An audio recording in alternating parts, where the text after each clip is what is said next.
Manjinder Sirsa, there were very few people who turned up in Ottawa, in Toronto for the protests which were organized, anti-India, pro-Khalistan protests. Do you think that this is because action has been taken belatedly against Pannu, against Nijjar, their assets being frozen and confiscated? And the other question, why wasn't this done earlier? See, Rahul, there are two different aspects of this. First, I must apprise you. If you see now, I was seen on your screen also, just 3 days back, suddenly the Trudeau government issued a order that you need to remove all those hoardings and posters with the name of our High Commission or diplomats or the people working for embassy who were threatened or even threatened to be killed, and their names were put out on the hoardings and posters. The question is, how come this suddenly the government of Canada realized that this is an act of terrorism? This is a straightaway threat to the people living in Canada. Secondly, people of Punjab or even a people of Canada, being a Sikh, everybody is against the violence. We are a peace-loving.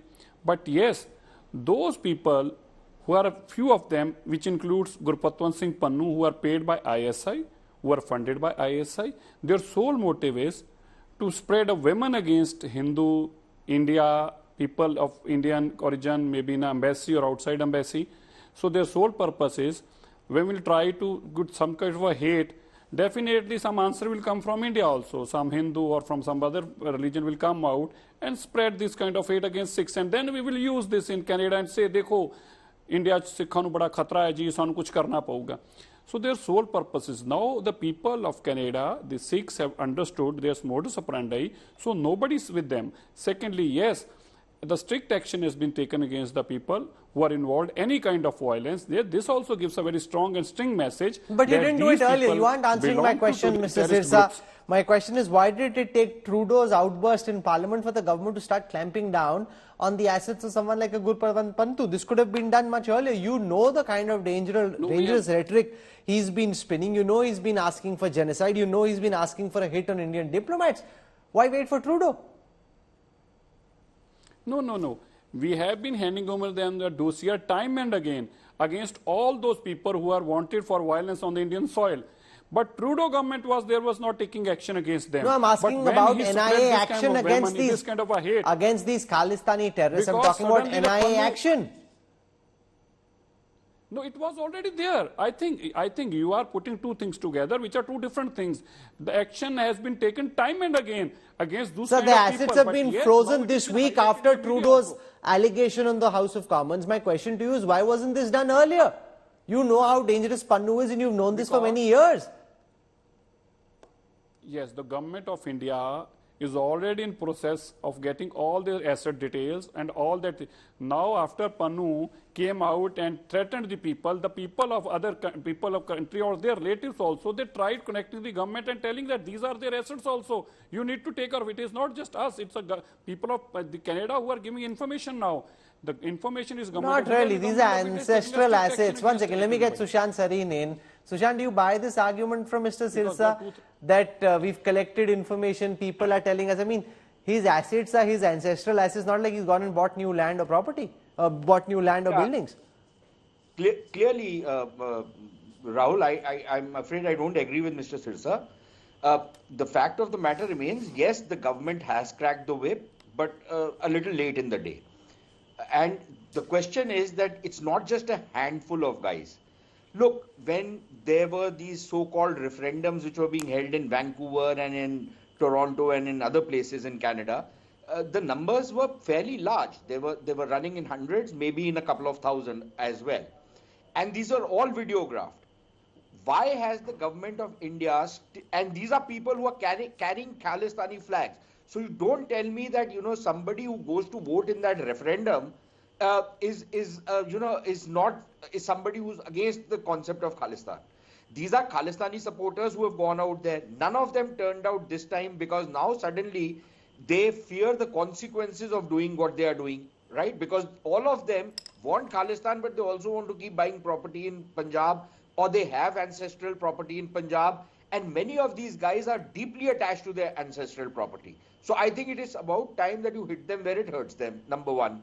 Number two, what has prevented the government of India so far over the last so many months, in fact, a couple of years now that this charade has been going on, that you have all the mugshots of all these characters.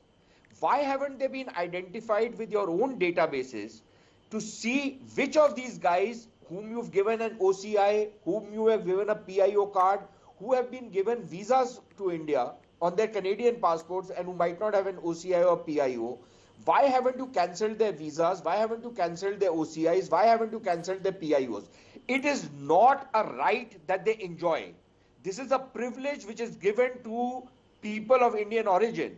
But people of Indian origin who live by certain norms, people of Indian origin who try to, who question India's sovereignty and territorial integrity, who want to, tear India apart and who want to balkanize India, who want to create violence out here, who want to sponsor criminal gangs in India. I'm afraid these cards do not apply to those characters.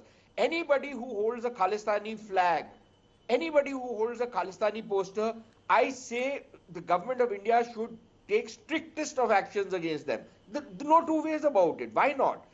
That much we can do. We can't hold Trudeau's feet to fire, but at least, our own agencies and our own government can take the necessary actions under the Indian law against these characters. Kiranjot Kaur, do you accept this suggestion from Sushant Sareen that not just the hardcore terrorists, but those who are part of the Khalistani movement, action should be taken by the Indian government against them? Their overseas citizens cards, their PIO cards should be cancelled. You can't be wanting to break India up and expect that India will be kosher with this. See, what is being peddled in name of Khalistan is very different for different people. If you talk about Pannu as being one big terrorist, well, let me tell you that he has no base in Punjab. So if the government of India is giving him importance and they are building him up, it is for the government of India to see, is he really that important that you build up a person like him who has no ground base in Now, Punjab? how is the government building him up, ma'am? If you give him importance, if you give him coverage, obviously, the government is not giving him coverage. You just need to ignore the person. I mean, does he have? Ma'am, he's asking for a hit on Indian diplomats. He's asking for a genocide against Hindus. That you take him seriously? Then who would you take seriously? He's Definitely the most prominent face. Somebody... He's the most prominent face of Khalistani terrorism in America. Who would you take more seriously than him? I disagree with that. He is just a fake face, because if he doesn't have anything on the ground, if he doesn't have people on the ground, and if he has to pay some people to get some things done, then it is mercenary motives. It is nothing to do with ideology. It's nothing to do with the concept of Khalistan. It is more of using the concept of Khalistan for some motives. And what are those motives? We really don't know. Who's holding the strings and who is motivating whatever he is doing. But one thing is for sure, that this person has no support within the community at the ground level. Sushant, do you buy that theory? Ignore Pannu. He's like a terrorist. Don't give him any media coverage. If you don't give any media coverage, he'll somehow be less significant than he is. I'm afraid, again, I disagree with the SGPC representative. And the SGPC has been dissembling on this issue for very long. I don't want to get into the details of what all they have done since 2005, on how they have resurrected some of the notorious terrorists of the 1980s and planted their posters in gurdwaras in Punjab, something which everybody has blithely ignored. But let's come down to the present thing which she's talking about. Where is Pannu getting his money from? It is people from the Sikh diaspora, the Khalistanis among the Sikhs. Honestly, Rahul, I feel really offended because my family is from Punjab. I adhere to the Sikh faith, at least in spirit. And frankly, I find it revolting to equate a Sikh with a Khalistani. But there are a large number of Khalistanis who actually pretend to be Sikhs and who are funding this movement. There is a lot of money being churned out, which is going to this movement.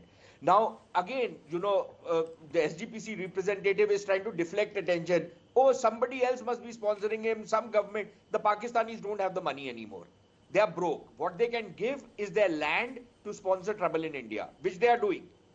Which they do when, people go for religious pilgrimages. They try and recruit people. They try and do all kinds of shenanigans they try and pull off. We know that. Everybody knows that. But beyond that, a lot of the funding to these guys is coming from within the community.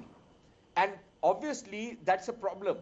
To say that this is just somebody who's raving and ranting, then please tell me how come all those hundreds of people which we have seen videos, unless you are telling me those videos are doctored.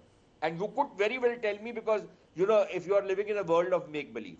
But if those videos are not doctored, we have seen videos of hundreds of these people on occasions when certain referendums are held, who are present out there and who are holding the Khalistani flag. It is not the responsibility, and it is a duty of the government of India to identify each one of them. Mr. Sirsa, do you agree with Sushant Sareen that anybody who participates in a pro-Khalistan referendum asking for a separate state, his OCI card should be cancelled?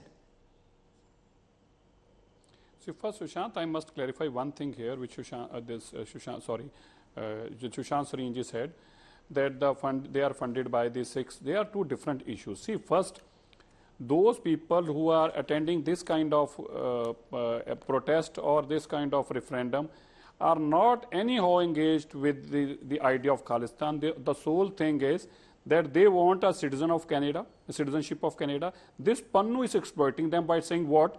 आपको asylum तब मिलेगा, you will get asylum when you will speak against government of India and we can prove that you have a threat in India. So they have spent hundreds and hundreds of crore, thousand crore rupees, thousands of rupees, lakhs of rupees. Now they have migrated to Canada by the way of student visa. Now they want asylum there. They don't want to come back to India. Now this man is exploiting them. I know many people whom he has exploited and put up hands in there and said, you go and protest against them. This man has done a lot of dent to the Indian community, to the Sikhs across the world. This man, one man is against India, this man is against Sikhs also, and he is denting our community. Michael Rubin, is it too much to expect the United States, since he's largely based out of New York, to act against him? He's calling for genocide against Hindus. He's asking for a hit on Indian diplomats. He wants to break up our country. I mean, doesn't this run afoul of some American law? Shouldn't some action be taken against him? Well, Rahul, incitement to violence, it runs afoul of U.S. law.